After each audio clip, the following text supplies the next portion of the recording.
بسم اللہ الرحمن الرحیم۔ السلام علیکم، welcome to our channel Information Factory. ناظرین، جیسا کہ آپ سب لوگ جانتے ہیں کہ کرونا نامی اس وبا کے باعث خانہ کعبہ میں طواف جو ہے وہ رک گیا تھا، لیکن بعض سادہ لوگ یہی سمجھتے ہیں کہ یہ تاریخ میں پہلی دفعہ ہوا ہے، لیکن آج ہم آپ کو تاریخ کا ایک ایسا واقعہ بیان کریں گے جس سے یہ ثابت ہوگا کہ یہ پہلی دفعہ نہیں ہوا۔ یہ واقعہ 20 نومبر 1979 یکم محرم 1400 ہجری کو وقوع پذیر ہوا تھا۔ صبح فجر کی نماز کی ادائیگی میں تقریباً 50,000 لوگ موجود تھے، کیونکہ حج ادا ہوئے ابھی صرف 20 دن ہی گزرے تھے، تو اکثر حاجی اپنی عبادات کے سلسلے میں وہیں موجود تھے۔ امام کعبہ شیخ محمد السبیل نماز فجر ادا کروا چکے تھے۔ حج کے دوران جو لوگ وفات پا جاتے ہیں ان کی میتوں کے تابوت حسب معمول امام کعبہ کے نزدیک جا کر رکھ دیے جاتے ہیں تاکہ وہ ان کی نماز جنازہ ادا کروا سکیں۔ اس صبح بھی ایسا ہی کچھ ہوا تھا۔ کچھ لوگ کچھ تابوت لے کر امام کعبہ کے نزدیک پہنچے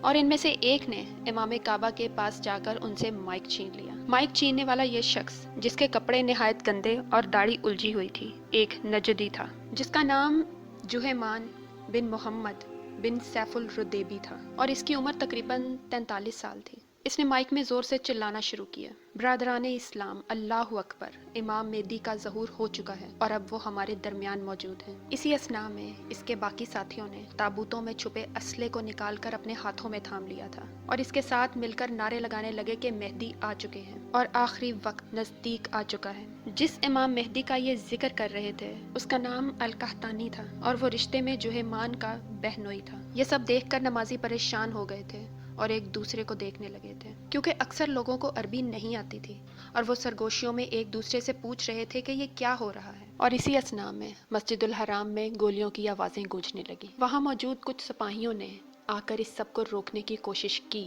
مگر ان باغیوں نے ان نہتے سپاہیوں کو گولیوں سے چھنی کر دیا تھا اور اب مسجد الحرام میں سپاہیوں کا خون بکھرا پڑا تھا۔ یہ باغی 400 سے 500 کی تعداد میں تھے۔ ان کا لیڈر جوہمان، جس نے امام کعبہ سے مائک چھینا تھا، فوجی انداز میں اپنے ساتھیوں کو ہدایات دے رہا تھا۔ اس کے ساتھی مسجد کے تمام حصوں میں پھیل چکے تھے، یہاں تک کہ وہ مسجد کے میناروں پر بھی چڑھ چکے تھے تاکہ کسی کو بھی آسانی سے نشانہ بنایا جا سکے۔ جوہمان نے اپنے لوگوں سے کہا کہ مسجد کے تمام دروازے بند کر دو تاکہ نہ کوئی اندر آ سکے اور نہ ہی باہر جا سکے۔ اس نے اپنے لوگوں کو یہ بھی حکم دے رکھا تھا کہ اگر مسجد کے آس پاس کوئی سپاہی نظر آئے تو اسے گولی مار کر ختم کر دیا جائے۔ جب تک پولیس وہاں پہنچی تب تک سورج طلوع ہو چکا تھا۔ 100 کے قریب پولیس اہلکاروں نے مسجد کے اندر جانے کی کوشش کی، لیکن مسجد کے میناروں پر تعینات باغیوں نے کچھ ہی وقت میں ان تمام اہلکاروں کو گولیوں سے بھون ڈالا تھا۔ اس کے بعد باقی سب سیکیورٹی ادارے بھی وہاں پہنچنے لگے تھے اور سعودی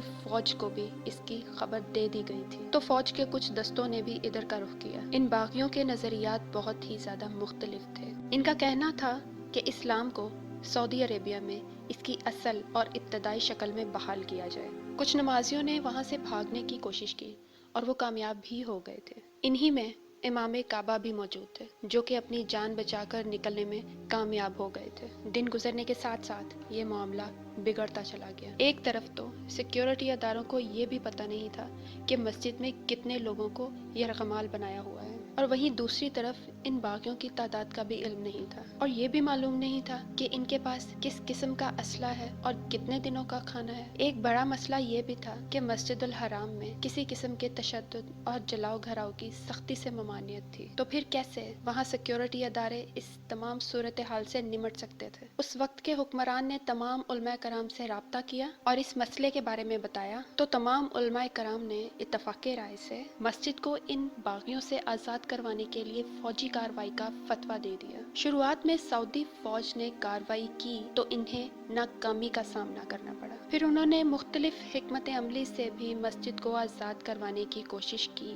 مگر ان سب کے بعد بھی انہیں ناکامی ہوئی، اور اس کے بعد انہوں نے فرانس اور کچھ دیگر ممالک کی خفیہ ایجنسیوں سے مدد مانگ لی، جس میں پاکستان کا بھی ذکر ہے۔ اس واقعے کو تقریباً 1.5 ہفتہ گزر گیا تھا۔ باغی اپنے مطالبات بتاتے جا رہے تھے، جن میں سے ایک مطالبہ تو اس وقت کی حکومت کو ختم کرنے کا تھا اور ایک مطالبہ مغربی ممالک سے رابطہ ختم کرنے کا بھی تھا، اور ان باغیوں کا